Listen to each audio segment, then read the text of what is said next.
CBSE class 12 Hindi code NCERT solution RO part 11 Mahadevi Verma. कहानी भक्तिन। Question number 1। भक्तिन अपना वास्तविक नाम लोगों से क्यों छुपाती थी? भक्तिन को यह नाम किसने और क्यों दिया होगा? उत्तर। भक्तिन का वास्तविक नाम लक्ष्मी था। हिंदुओं के अनुसार लक्ष्मी धन की देवी है। पर्याय नाम व्यक्ति का परिचय होता है। किंतु भक्ति गरीब थी। उसका पूरा जीवन ससुराल वालों की सेवा करने और पति की मृत्यु के बाद संघर्ष करते हुए व्यतीत हुआ। इस प्रकार उसके नाम का वास्तविक अर्थ और उसके जीवन का यथार्थ दोनों परस्पर भिन्न थे। इसलिए निधन भक्तिन सबको अपना असली नाम लक्ष्मी बताकर उपहास का पात्र नहीं बनाना चाहती थी। इसलिए वह अपना असली नाम छुपाती थी। उसे लक्ष्मी नाम उसके माता पिता ने दिया होगा, क्योंकि उसमें उन्हें लगा होगा कि बेटी लक्ष्मी का अवतार होती है। इसलिए उसके आने से तो खुशहाल होंगे ही, साथ ही उसके घर जाएगी भी धन से भरपूर हो जाएगी। इसके बाद उसके और एक नाम मिला भक्तिन, जो महादेवी वर्मा ने उसका घटा हुए सिर, गले में कांठी का माला, भक्तों की तरह सौंदर्यपूर्ण वेशभूषा देखकर दिया होगा। Question number 2। 2 कन्या रत्न पैदा करने पर भक्तिन पुत्र महिमा में आंधी अपनी जेठानियों द्वारा घृणा व उपेक्षा का सहारा बनी। ऐसी घटनाओं से अक्सर यह धारणा चलती है स्त्री ही स्त्री की दुश्मन होती है। क्यों, इसे आप क्या सहमत हैं? हाँ, हम इस बात से पूरी तरह सहमत हैं, क्योंकि भक्तिन ने पुत्र ना होने पर उसकी उपेक्षा अपने घर की स्त्रियों अर्थात सास और जेठानियों से मिली है। सास और जेठानियाँ चौकी पर बैठकर आराम फरमाती थी, क्योंकि उन्होंने लड़कों को जन्म दिया था। भले ही वे किसी लायक नहीं थे, और भक्तिन तथा उनकी नन्ही बेटियों को घर और खेतों का सारा काम करना पड़ता था। यहाँ तक कि उन्हें खाने पीने की अंतर था, और जेठानियों के लड़के दूध मलाई खाते थे और लड़कियां मोटा अनाज।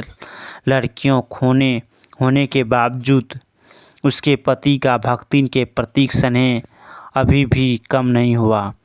मेरे हिसाब से किसी भी घर में बिना स्त्री की सहमति से भ्रूण हत्या, दहेज की मांग, परिवार में बेटा बेटी के अंतर, बेटी बहुओं पर अत्याचार आदि नहीं किया जा सकता है। भक्तिन की बेटी पर पंचायत द्वारा जबरदस्ती पति थोपा जाना यह दुर्घटना भर नहीं, बल्कि विवाह के संदर्भ में स्त्री के मानव अधिकार, विवाह करे या ना करे अथवा जिससे करे, इस स्वतंत्रता से कुचलते रहने की सदियों से चली आ रही सामाजिक परंपरा का प्रतीक है। कैसे? उत्तर। भक्तिन की बेटी के संदर्भ में पंचायत द्वारा किया गया न्याय तर्कहीन और अंधे कानून पर आधारित है। भक्तिन के जेठ के बेटे ने संपत्ति के लालच में षड्यंत्र पर उसकी विधवा लड़की को धोखे से जाल में फंसाया। पंचायत के निर्देश लड़की की कोई बात नहीं सुनी और एक तरफा फैसला देकर उसका विवाह जबरदस्ती उसके निहत्थे तीतरबाज साले से कर दिया। इस वजह से भक्तिन को भी घर छोड़ना पड़ा। विवाह के संदर्भ में स्त्री के अधिकारों को कुचलने की परंपरा हमारे देश में सदियों से चली आ रही है। आज भी हमारे समाज में स्त्रियों के विवाह का निर्णय उसके परिवार वालों द्वारा लिया जाता है। उसे बेजान वस्तु की तरह अनजान हाथों में सौंप दिया जाता है। यदि कोई लड़की विरोध करने का साहस करती है तो उसके स्वर्ग को दबा दिया जाता है, उसे दुष्चरित्र घोषित कर दिया जाता है।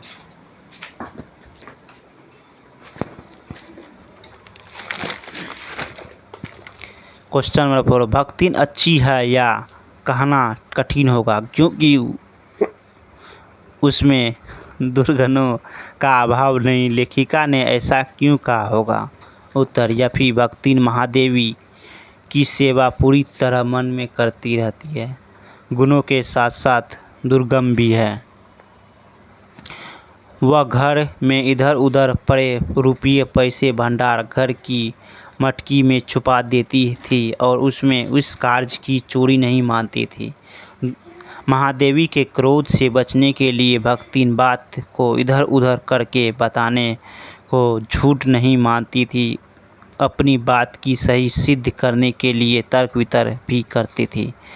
वह दूसरों को अपनी इच्छा अनुसार बदल देना चाहती थी पर स्वयं बिल्कुल नहीं बदलती। वह शास्त्रीय बातों की